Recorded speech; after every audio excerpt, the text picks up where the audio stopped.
We are on Pei Gimel Amud Aleph.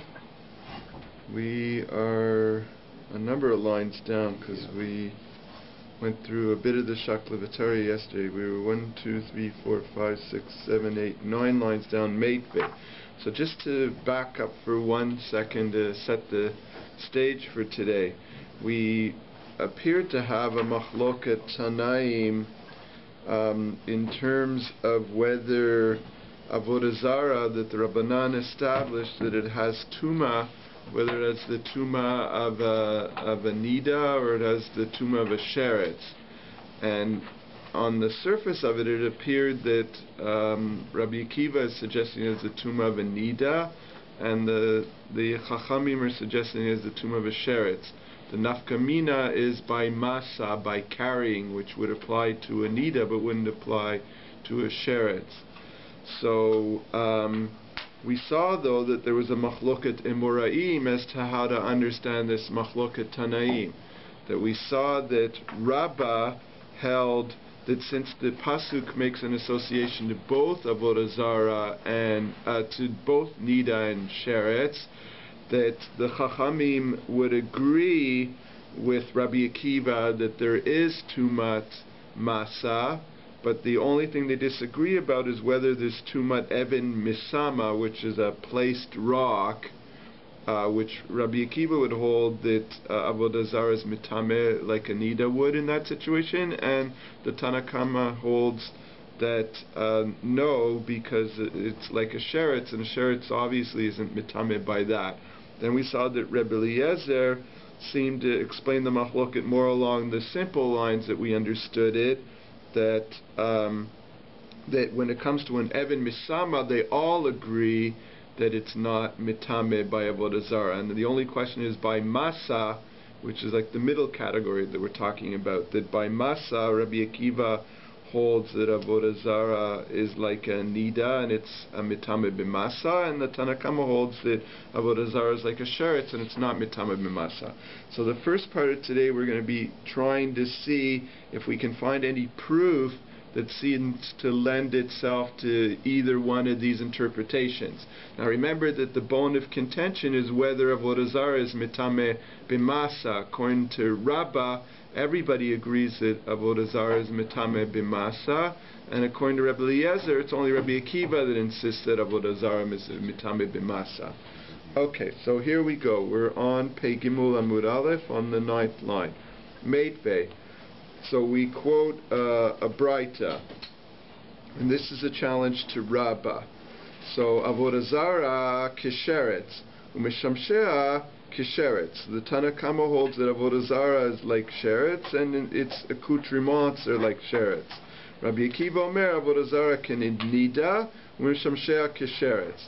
And Rabbi Akiva holds that the Avodah Zarah is treated in terms of Tumah like a nida, and its accoutrements like a sheretz. Now we saw yesterday that Rabbi Akiva, since there is an association to sheretz, admitted that the accoutrements are treated like a sheretz. So Bishlam al Rabbi Eliezer nicha. So this fits perfectly according to Rabbi Eliezer, because Rabbi Akiva is the one who's distinguishing Avodah Zarah from the Tanakama, and the Tanakama is saying it's like sheretz, and Rabbi Akiva is saying it's like nida. So they seem to be disagreeing about masa, right? Ela the Rabbah kasha, but according to Rabbah, they both had agreed that when it comes to masa, that it's treated like a nida. So then this doesn't fit according to his explanation. So Rabbah will say a couple things back to you. We're on Pei Gimel Amud Aleph, just 4 thin lines up from the before it turns to wide lines. Amar lach Rabbah. First of all, he says mi alima mimatznitin. So that's a very famous way of responding to a challenge from a Braita, that he says, how can a Braita be stronger than a Mishnah? So the Mishnah said, Diktani, remember we learned this yesterday with the house that fell down. We said, Eitzav avanava fara mitamim kisheretz. We said that all of the debris would be treated like sheretz. Vokimna my kisheretz. So what did we say that it means when it's not like a sheretz? Because that would when we said it's like a sheretz, right? What do we mean when we said it's like a sheretz? Because that would seem to go against Rabbi Akiva's explanation, because he says avodah zarah is like a nida. So we answered Delo mitame be'evan misama. We understood that it meant that the debris is like a sheretz in the sense that it's not mitame be'evan misama. So hachanami delo mitame be'evan misama. So then I would explain this Braita also when the Tanakama says avodah zarah kasheretz. It means it's only like sheretz in the sense that it's not mitame be'evan misama, which we said yesterday was like a staged rock, right? A rock on a platform. So that fits with my explanation of the machloket. Everybody's agreeing that it's mitame b'masa. It's only the difference of opinion is whether it's mitame be'evin misama. Okay, so now we try another question on Rabbah. Does the evin misama need to have the avodah zarah on it at the time to be effective, or even if it doesn't have the avodah zarah? No, I think it has to have it on it. Okay. Yeah, it has to be there. Okay, Meitve. No, okay, so now the Gemara is going to talk about the Tuma of Avodah Zarah worshippers to a certain extent, and the Avodah Zarah itself. So we're on the first wide line now. Meitvei nochri v'nochrit Avodah Zarah mishamshea. So the male or female Gentile who worship the Avodah Zarah and the Avodah Zarah itself and the accoutrements, hen velo hesetan. So we say that they are tameh velo hesetan, but they do not generate tuma through being carried. Now heset we often think of pushing something, like applying force to it. But here they're using hesed in the generic sense that means carrying it, literally carrying it. Okay. So don't get confused. They're going to use hesed today virtually all day in the sense of carriage. Like instead of masa, they should have said masa, but the more common word that would fit into this grammatical explanation is hesed. But they don't mean hesed applying force. They mean moving. They mean carrying. Okay? Rabbi Akiva omer hen ve'setan. Rabbi Akiva holds that they're tameh, and it creates, they create tuma by carrying also, and being carried. So now the Gemara says like this. Okay, Bishlam Rebbe Eliezer nicha. This fits perfectly according to Rebbe Eliezer, because he says that they disagree as to whether Avodah Zarah generates carriage tuma. Right?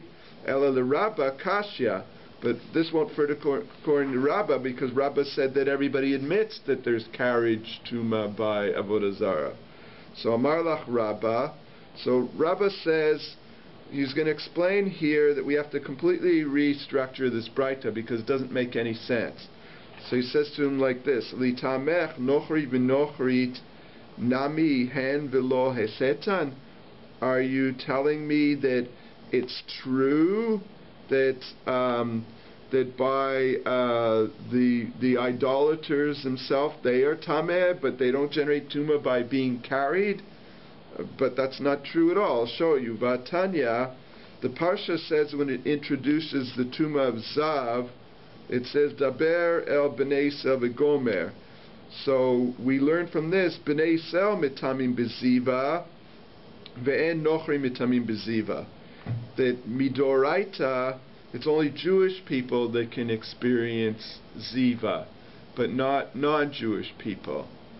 Okay, aval gazru alein, but the Chachamim made a gzera on goyim shiu kizavim l'chol divrein, that they made a decree on idolaters that they be regarded as zavim all the time, whether they've had ziva or not. Ziva is a gonorrheal emission.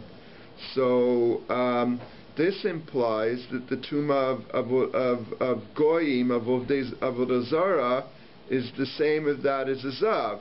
And obviously a zav generates tumah by carriage, so you can't explain that the Braita means literally that the goyim themselves would be tameh, but if someone was carrying them, they wouldn't become tameh. That's not possible. So it must be that there's some words missing from this Braita. This Braita is written in like shorthand, and it has to be extrapolated. So Ela Rabba mitaretz l'tameh like this. So Rabba would explain, okay, this is what the Braita is really trying to say. Nochri v'nochri hen v'hesetan.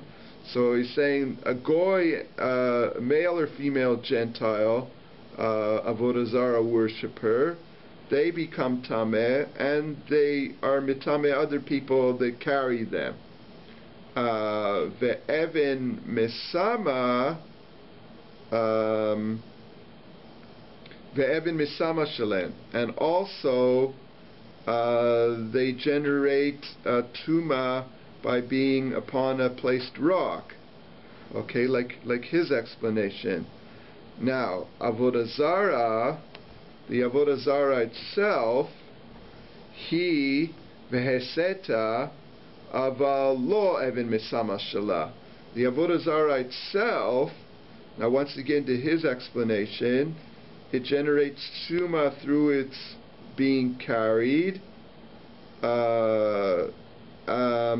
but it doesn't, it itself is tameh, and if it's being carried, but doesn't generate tumat even misama, placed rock. Rabbi Akiva Omer, right, that's the Tanakama obviously, Rabbi Akiva Omer avodah zarah he ve'eseta ve'evin misama shala, and Rabbi Akiva is the one who says no, the avodah zarah itself and it's being carried and by being on a placed rock would all generate tuma. So that's exactly the point of the machloket, right? That's what they're arguing about, this Evan Misama piece. Rebbe Eliezer, no, he explains the Braita obviously according to his way of thinking. Mitaretz l'tameh like this: Nochri v'nochrit hen ve'setan ve'ema misama shelahen. He would agree that the Nochri and the Nochrit, the people themselves, they're tameh and what they carry and by being on a placed rock. So that's not a difference. Here's the difference. Avodah zarah, when it comes to the avodah zarah itself, which is what we're talking about, he v'lo heseta, it, but not it being carried. Okay, so see here, and it goes without saying that it has nothing to do with Eben Misama, which according to Rabbi Eliezer, neither Rabbi Akiva nor the Tanakama subscribe to. Rabbi Akiva Omer, Avodah Zarah hi veheseta, that the Avodah Zarah is tameh, and if it's carried, which is, so we see that according to Rabbi Eliezer, the point of the machloket is the carrying of it. Okay, so both of them have managed to explain this Braita. So now the Gemara asks a simple little question. So Matkif Rav Ashi, somehow the language of this Braita doesn't make any sense, because my hen, because remember when we quoted this Braita, we said like this. We said Aval Gazru.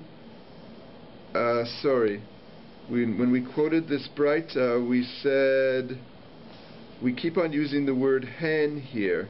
I'm just trying to find the Braita, the source of the Braita. I'm having trouble finding it. Yeah, where was it? What line is that on?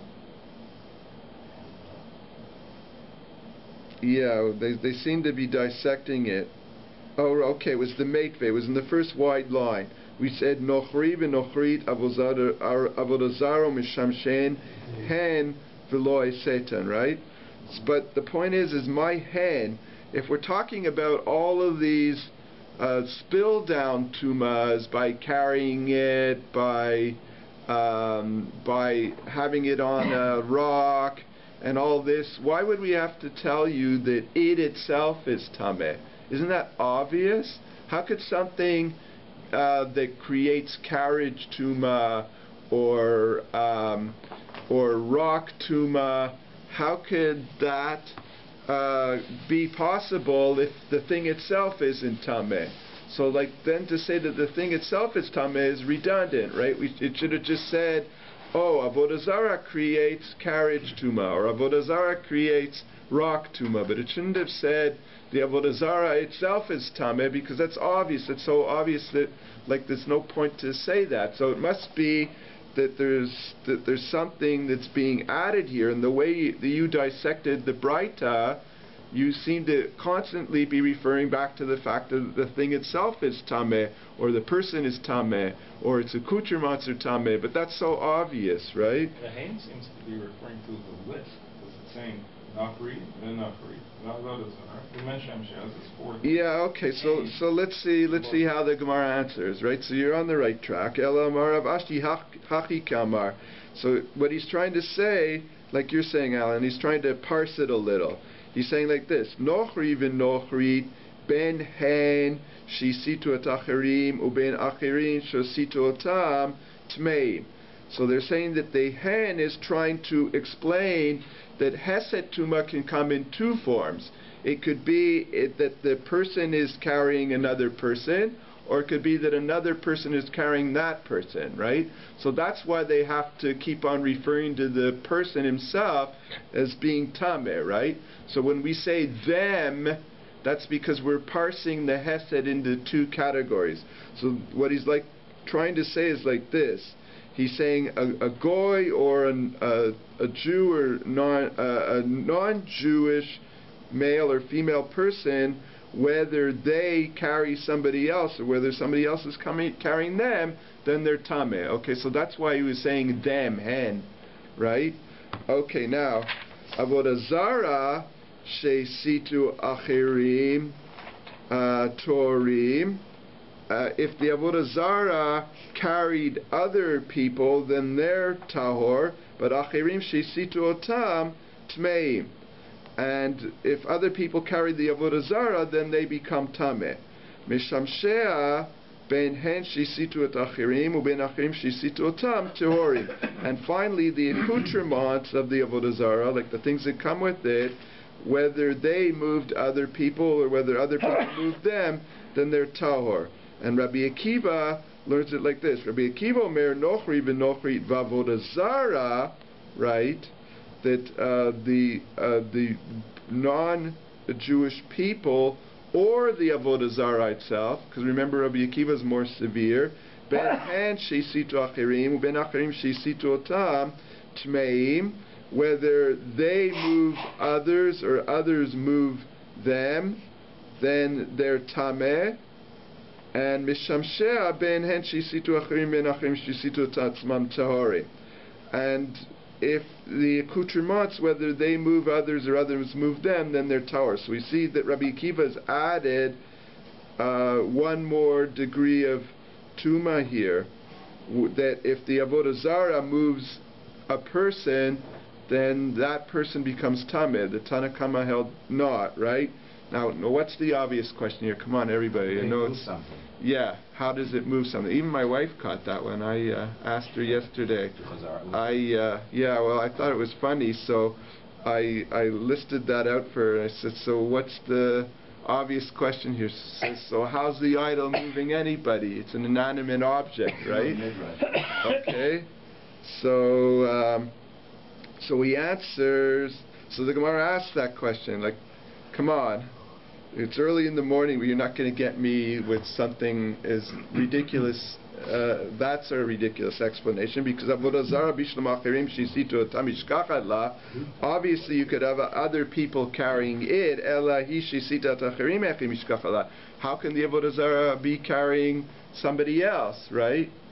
Now, take it some avodah zarah, like say Buddha, he's pretty big, right? But he's still not moving, right? You can go on top of it. Okay, so the Gemara is going to explain how it could happen, okay? So obviously it's a good question, right? So in other words, how could you say that we're trying to differentiate between whether it's moving or whether it's being moved, whether it's moving somebody else or whether it itself is being moved, when avodah zarah obviously can't move? So he can't lift or carry anybody. Like Avraham and Terah with the story. Yeah, exactly. That's right. I know. It's perfect Torah for today, right? Where Avraham Avinu, of course, broke all the idols, and he said the big guy took a Louisville Slugger and hammered all the other ones, right? Yeah. So his father says to him, of course, well, he can't move, so how could he do that, right? So he says, well, if he can't move or even beat up the other ones, then why are we worshipping him? He's useless, right? So, so the same thing here. How could he move, right? How could he pick up the bat and slug the others? So Amar Rami Berei de Rav Yeva, so he gives a way where this is possible. Diknan, we said like this: if you had a zav bekaf moznaim beochli mashkim bekaf shniya, kara zav tmeim. If you have a zav, say on an industrial size scale, on one side of the scale, and there are foodstuffs on the other side of the scale. So remember, a zav. Now here we mean hesed, not carrying. Here we mean hesed in the sense of applying force to propel something, right? So if the zav is on one side of the scale and there's foodstuff on the other side, if the zav drags the scale down, then the foodstuffs are tameh, because the zav has essentially moved the foodstuffs, right? Like a seesaw, right? Yeah. Karu, so it doesn't have to be a scale, it could be a seesaw, right? Yeah. Karu hen tahorim, but if the foodstuffs are pushing the scale down and the zav is the one that's being pushed up, then the foodstuffs are tahor. So the same thing would apply here. If the idol is applying pressure and moving the other guy, it's as if the avodah zarah is lifting the person, so then the person is being moved or propelled or lifted or carried, however you want to express that, by the avodah zarah, right? So considering how big these Buddhas are, if you've ever seen them, it's more likely that the Buddha would be heavier than most people, so the avodah zarah, technically speaking, could carry the person. Okay. Right. So kara zav tmein. So the zav creates tumat hesed by the foodstuffs, right? So the foodstuffs become tameh. So the same thing would apply here. If the idol was bigger than a person and he managed to lift the person, he would be, so to speak, carrying him. Okay, so Kiman Aslas, now the Gemara says, now that you've concluded that an avodah zarah can generate hesed, so whose opinion is the following? So Kiman Asla Hadetanya Kol Hatmeot Hamisitot Tehorot, any object that is tameh, any form of tumah or source of tumah that's what he really means. If any contaminant, anything that creates tumah, performs hesed on a tahor object, like moves it, then that object is tahor.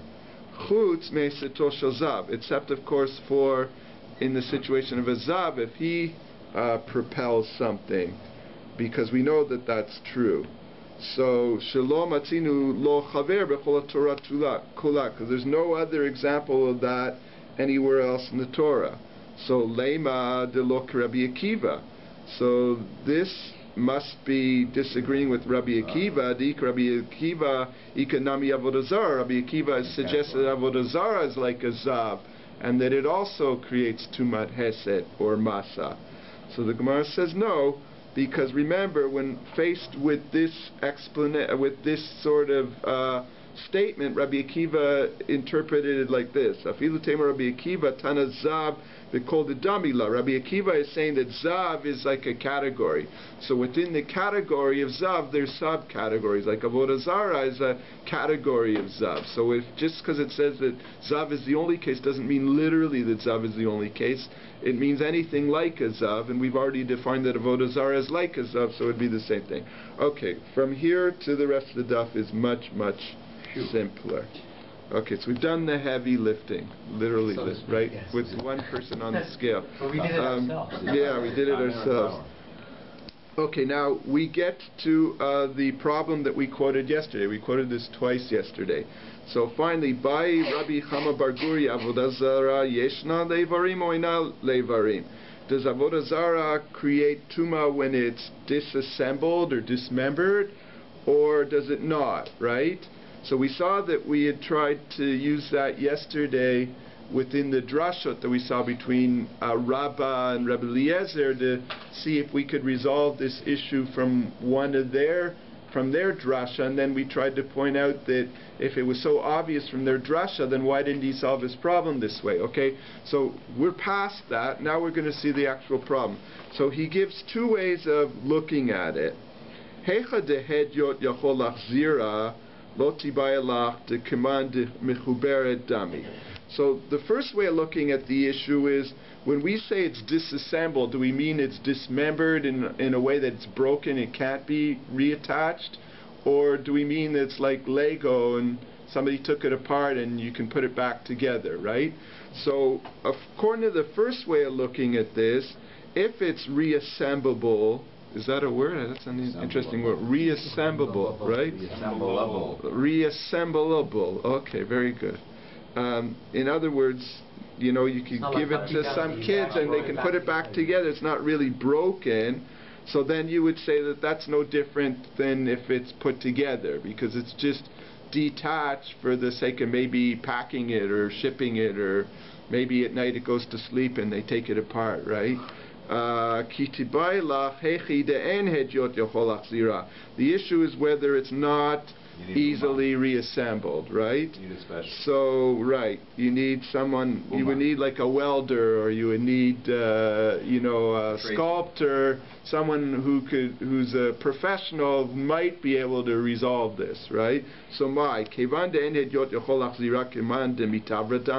so he says, since a normal person wouldn't be able to reassemble it, so it's considered broken. Or dilma halomechasra. Or we say, no, it's not missing anything, so technically speaking, it's just disassembled. But if you brought the proper person, he would reassemble it, so therefore it's still Avodah Zara. Now some say, no, that's one way of looking at it, but here's a different way of looking at it.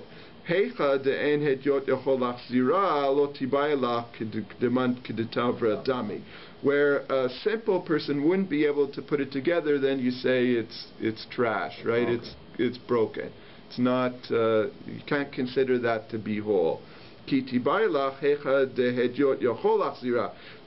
This is a much more lenient way of looking at the problem. The issue is even where somebody can easily reassemble it.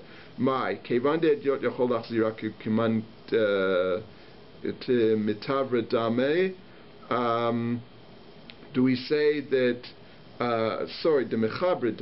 do we say that since it can be reassembled easily, so then it's considered to be assembled, or do we say, but right now it's in pieces, so it's not Avodah Zara? So then teko, we're not sure. Okay, obviously the second way of looking at it is a far more lenient way of looking at it. Okay, now, here's an interesting question. By Rabba Chadvue Bar Ami, Avodah Zara Pechuta Mikizai Mau. What happens if the idol itself is less than a kizai, right? Now, we talked about Buddhas, right? Usually these guys are big and they look like football players, right? But if you go into a store in Asia where they're selling Buddhas, then they've got like tiny little ones, like that you would wear on a chain, right? Like a Magen David size, right? So, so what is that, right? Is that considered Avodah Zara if it's smaller than an olive, right? So, first of all, he wants to understand what the real issue is, right? So, so first the Gemara is going to challenge the whole premise of the question. Matkif la Rav Yoseph lemai. What are you concerning yourself with? Ilema linyan isura. If you're saying whether even if it's small, it would be considered avodah zarah in the sense that you're not allowed to derive any benefit from it. that's obvious that it is considered avodah zarah, because lo yeh ela zvuv bal ekron. There was a form of worship in the time of the Shoftim called zvuv bal ekron. It was from a place called Ekron, and it was called zvuv, fly, because it was tiny like a fly, right? Or let's say they worshipped a fly or a mosquito, right? So their form of avodah zarah was like a fly or a mosquito. We'll just say that it was, but it may not have been that shape, but it was tiny like that, so that's what people called it. The Tanya, so he quotes from Tanakh, Vayasimu bal brit lelohim. I'm using lelohim in the whole sense. Zez vuv bal ekron. It says that they made a god for themselves. They made this god that descended from the Baal, their god, and it was called Zvuv Bal Ekron. Melamed kol echad ve'echad asad dmut irato uminicha mitoch kiso. So what they did is they had these tiny forms of it, and they kept it in their pockets, like a rabbit's foot or a lucky tooth or something, right? Yeah, what do the Irish have? Lucky charm, right?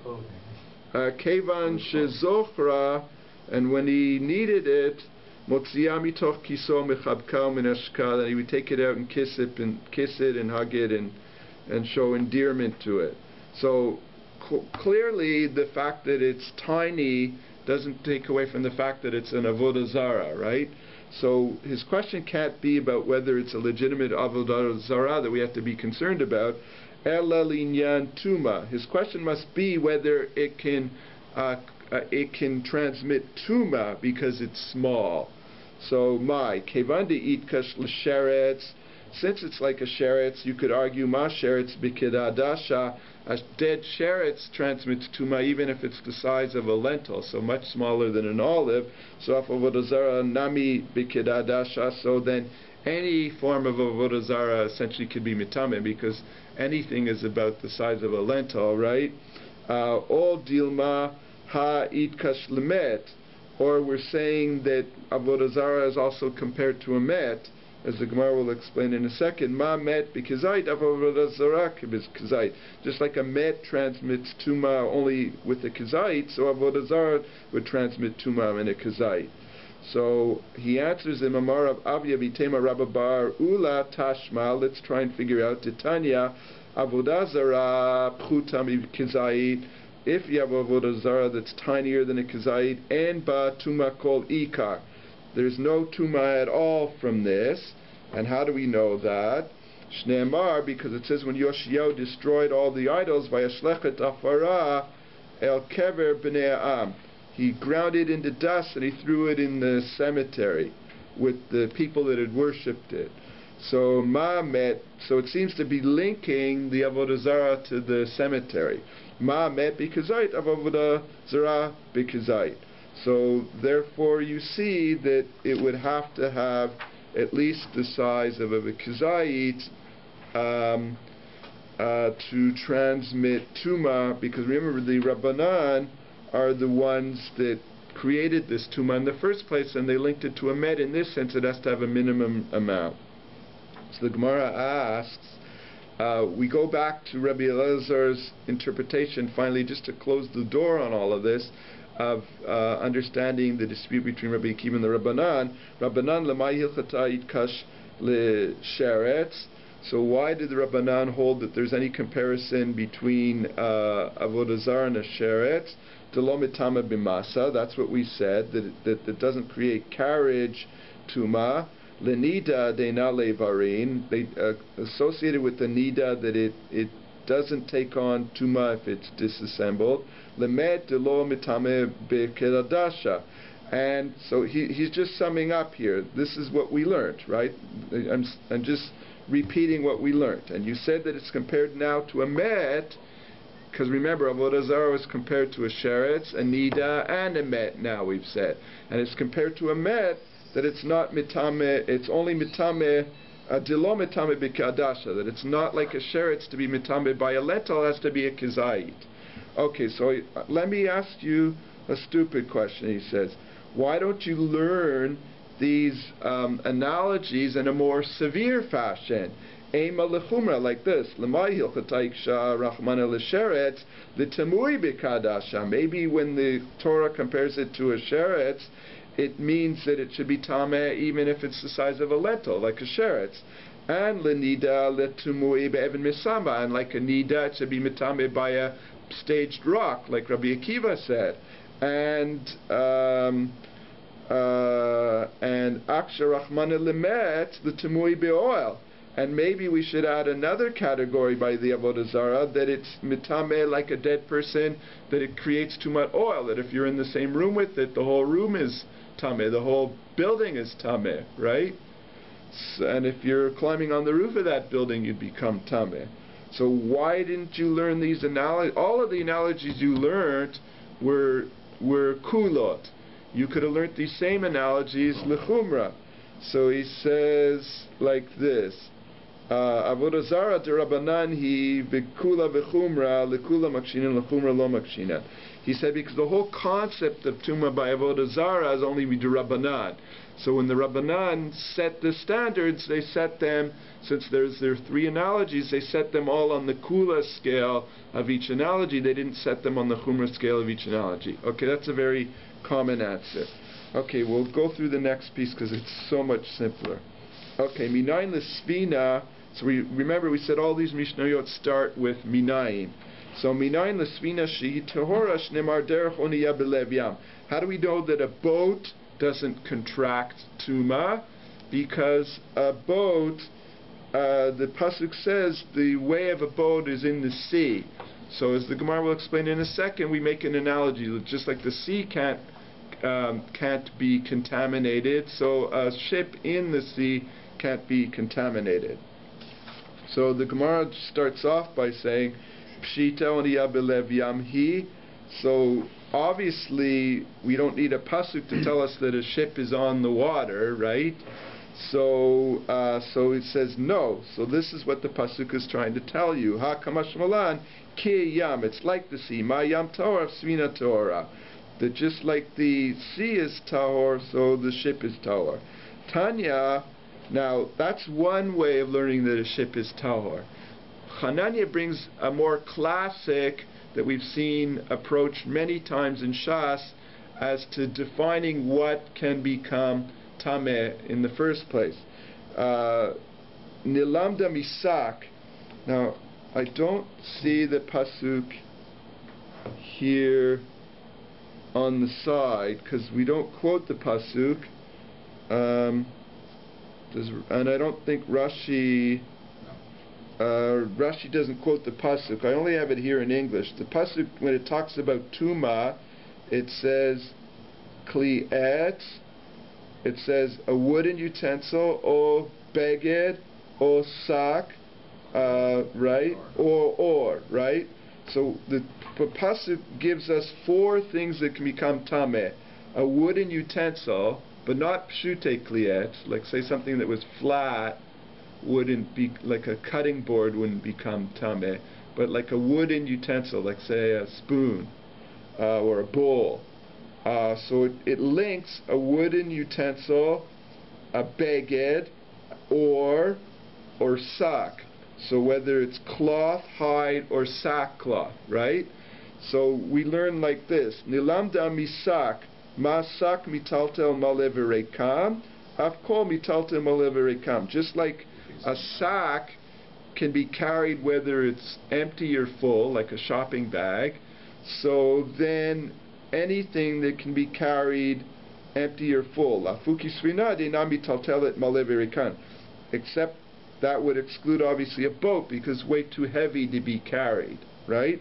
So essentially saying something that's non-portable, that you can't carry, a car, a ship, that wouldn't acquire tuma because it's too heavy. Okay, so the Gemara asks the obvious question, like, my binela, what difference does it make, right?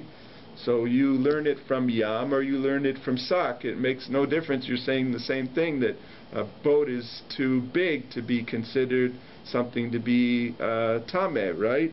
So he says, no, it makes a difference in two instances. Iki binayu svina shalcheres. What if the boat was made of a ceramic boat, of pottery, right? So mandamar oniya belev yam hanami belev yami. If you're learning from the fact that it's a ship on the ocean, so then this is a ship on the ocean. It's still tahor.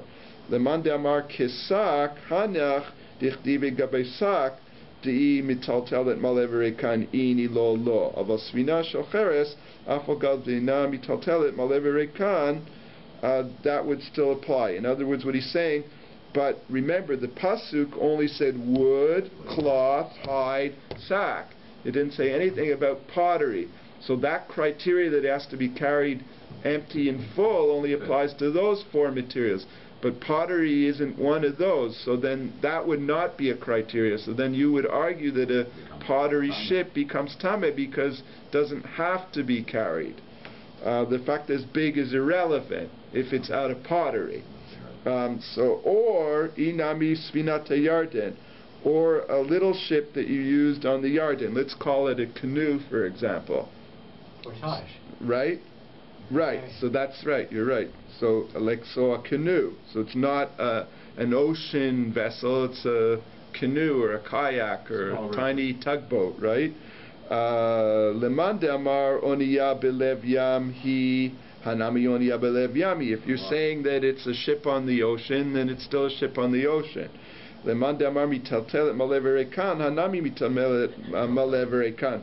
this little boat can be carried empty or full. Why